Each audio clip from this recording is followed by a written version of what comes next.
ধরেই চালু রেখেছি। আমরা বিভিন্ন সময়ে আমাদের যে digital literacy, cyber security, social media management এই বিষয়গুলো নিয়ে আমরা 2015 সাল থেকে নিয়মিতভাবে আমাদের মাননীয় সংসদ সদস্যদের সাথে কর্মশালায় অংশগ্রহণ করছি, আয়োজন করছি। প্রথম মাননীয় আইসিটি উপদেষ্টা সজীব ওয়াজেদ জয় ভাই এই কর্মশালার উদ্বোধন করেন। এটি ধানমন্ডি মাননীয় বাংলাদেশ আওয়ামী লীগের সভা নেত্রী কার্যালয়ে, নিশ্চয়ই আপনাদের মনে আছে, সেখানে প্রায় 118 কিংবা 20 জন সংসদ সদস্য অংশগ্রহণ করেছিলেন। এটি 2 অথবা 3 দিন ব্যাপী ছিল। মাননীয় আইসিটি উপদেষ্টা মহোদয়ের সাথে আমাদের বাংলাদেশ আওয়ামী লীগের সাধারণ সম্পাদক, সকল সড়ক সেতু মন্ত্রী ওবায়দুল কাদের ভাই ছিলেন, এবং সেখান থেকেই সূত্রপাত হয় যে আসলে আমাদের সংসদ সদস্য রাজনৈতিক নেতৃবৃন্দের আসলে সোশ্যাল মিডিয়াতে তাদের যেরকম উপস্থিতির প্রয়োজন, জবাবদিহিতার জন্য ইন্টারাকশন প্রয়োজন, কিন্তু একই সাথে আমাদের এই ডিজিটাল লিটারেসি, সাইবার সিকিউরিটি এবং সোশ্যাল মিডিয়া ম্যানেজমেন্টের ক্যাপাসিটি বিল্ডিং এর প্রয়োজন।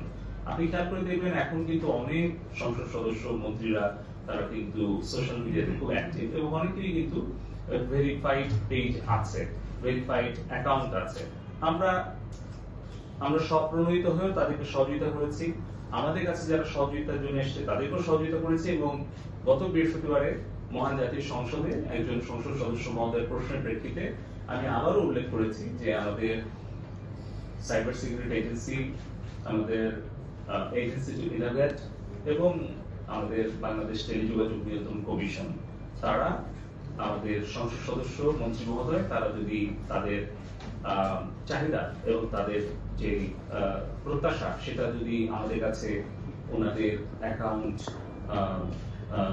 ইনফরমেশন বা তাদের যদি সোশ্যাল মিডিয়া প্ল্যাটফর্মগুলোর তথ্য উপাত্ত আমাদের কাছে দেন ডিটেলটা, তাহলে আমরা ফেসবুক, ইউটিউব কিংবা অন্যান্য এক্স অথবা অন্যান্য সোশ্যাল মিডিয়া তাদের সাথে কথা বলে আমরা করে দেবো। এর মধ্যে যেরকম এক্স তারা কিন্তু নিজেরা বলেছে যে মান্থলি একটা ফি দিলে তারা এটাকে ভেরিফাইড করে দেবে, অর্থাৎ যে কোনো পূর্বের যে টুইটার, বর্তমানে যে এক্স, তারা টাকা দিয়ে কিন্তু ভেরিফিকেশন নিতে পারে। ফেসবুকও একই ধরনের কিছু সার্ভিস চালু করেছে।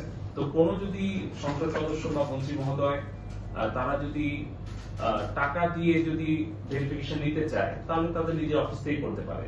কিন্তু ফেসবুকে যেরকম এখনো বিনা পয়সায় যদি আমরা ওদের যে ইনফরমেশন গুলো চাই সেগুলো আমরা দিতে পারি, তাহলে যে কোনো সংসদ সদস্য, যে কোনো মন্ত্রী মহোদয়টা আমরা ভেরিফাই করে দিতে পারি। তো এটা গেল হচ্ছে ফেসবুক, টুইটার, এক্স কিংবা ইউটিউবের অ্যাকাউন্ট ভেরিফিকেশনের ব্যাপারটি, যেটি আসলে মানে মিথ্যা, অপপ্রচার, গুজব প্রতিরোধে খুব প্রয়োজন। কারণ একজন এমপি বা মন্ত্রীর যখন ভেরিফাইড পেজ থাকে তখন কিন্তু যেগুলো ভেরিফাইড না তাদের বিরুদ্ধে আমরা ব্যবস্থা নিতে পারি, এবং জনগণকেও কিন্তু আমরা সচেতন করতে পারি যে এটা হচ্ছে ব্লু সাইন ভেরিফাইড পেজ, বাকিগুলো থেকে যে তথ্যগুলো প্রচার করা হচ্ছে বা কেউ তথ্য চাচ্ছে বা দিচ্ছে সেগুলো আপনারা প্রত্যাখ্যান করুন। কিংবা আমরা বারবার বলতে পারি ওই সোশ্যাল মিডিয়া মাল্টিনেশনাল কোম্পানিগুলোকে যে এই ভেরিফাইড পেজ বা অ্যাকাউন্ট ছাড়া বাকি যে গুলো আছে এগুলোকে রিমুভ করেন।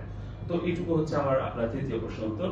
আর বাকি সেটা কি করা হচ্ছে, মানে হ্যাঁ, এটা একদম কন্টিনিউয়াস প্রসেস, প্রতিনিয়ত করা হচ্ছে। আমি ব্যক্তিগত পর্যায়ে যখন শুনি আমি পাঠাই চেয়ারম্যান সাহেব এবং আমাদের সিএসএ ডিজি, আমরা প্রতিনিয়ত এটা আমরা পাঠাতে থাকি, এটা করা হচ্ছে। চেয়ারম্যান মহোদয় বাকি দুটো প্রশ্ন আপনি উত্তর দিতে পারেন।